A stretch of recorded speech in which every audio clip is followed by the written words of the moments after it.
Weights were added to the feet of the dead, so they would slip quietly into the sea, feet first. And for the most part, it worked. 3 of the bodies, wrapped tightly in sailcloth, landed in the water with barely a splash. But then something went wrong. Something small. Still, Charles Hutchison noticed, and it chilled him more than the biting cold he felt standing on the deck of the steamship Carpathia. We'll start this story after midnight on April 15, 1912. Most passengers on the Carpathia are asleep in their cabins. The Carpathia isn't a luxury ship, nor is she exceptionally fast, but she's reliable and steady. One of her passengers is Charles Hutchison, a well-known Pittsburgh architect. He and his new wife are traveling to Europe. It's a honeymoon voyage. They departed New York on the 11th, and so far the trip has been pleasantly uneventful. But on the darkest, earliest hour of this day, a Monday, things began to change. Sleeping passengers are jarred awake by strange sounds, muffled commands from the deck, trampling feet, creaking and thumping noises. And the engines, they're running so hard the entire ship trembles. It's alarming. Passengers venture into corridors asking what's wrong. Stewards reassure them that the Carpathia is not in trouble. Now, go back to your cabins. Captain's orders. Still, passengers worry. Obviously, something is happening. Something big. But what? Moments before, the ship's wireless operator had received a signal from the world's largest and most famous ship, the Titanic. "Come at once," it read. "We have struck a berg." The Carpathia's captain, Arthur Rostron, immediately charted a course to the Titanic's location, nearly 60 miles away. Traveling at 14 knots, the ship's top speed, the trip could take as long as 4 hours. Now, the crew is busy opening gangway doors, swinging out lifeboats, setting up first aid stations, preparing food and coffee and whiskey. The preparations alarm passengers like Hutchison. They know nothing of the Titanic's dire situation.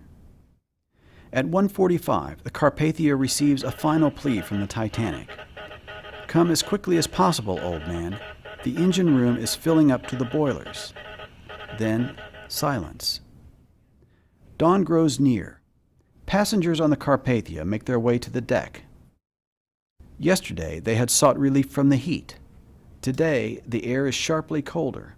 The ship has obviously sped north. The dim light of dawn reveals to Hutchison something at once beautiful and foreboding. The Carpathia has entered an ice field, pocked with enormous icebergs. Hutchison at one point counts 25 of them. The ship zigs and zags to avoid collisions. By now, news of the Titanic has reached the passengers. A sort of nervous energy shoots through the ship as it nears the scene of the catastrophe. A crewman fires rockets into the air, a signal to the stricken ship. By 4 o'clock, the Carpathia reaches the Titanic's last known position. Passengers and crew alike strain to scan the ocean. Then the Carpathia stops. The giant boat, the most wonderful afloat, was nowhere to be seen on the surface of the sea, Hutchison reports. One crewman, however, spots a green signal light low on the water, the first sign that, though the Titanic is gone, some have survived. In fact, 16 lifeboats are scattered over a 4-mile area. The first Titanic passengers are brought aboard the Carpathia at 4:10. Women are hoisted on a swing.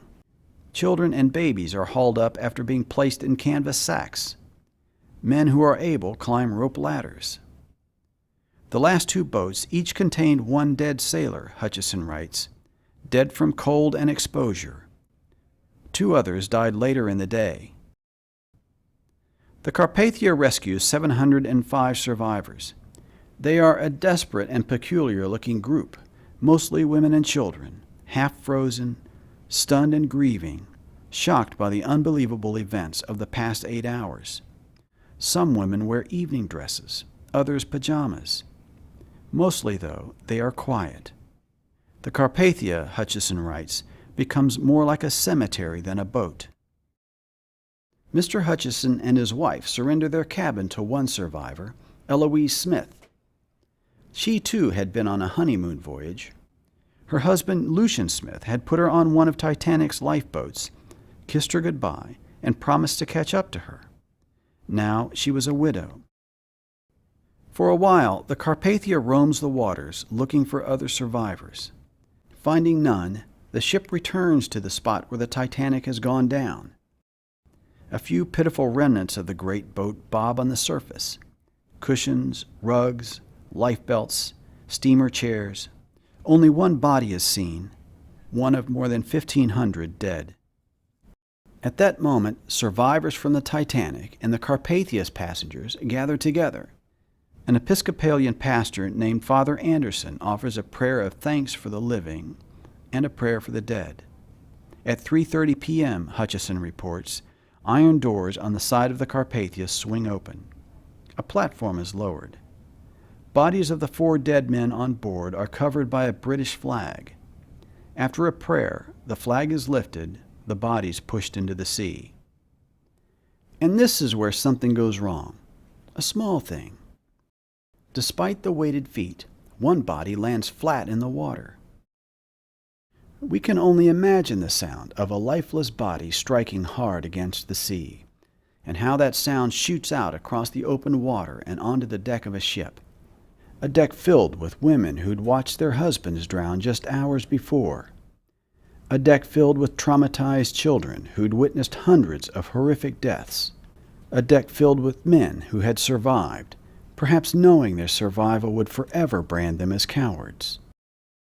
Surely the sound served as a reminder that plans made by men can sometimes go awry, often with horrible, haunting results.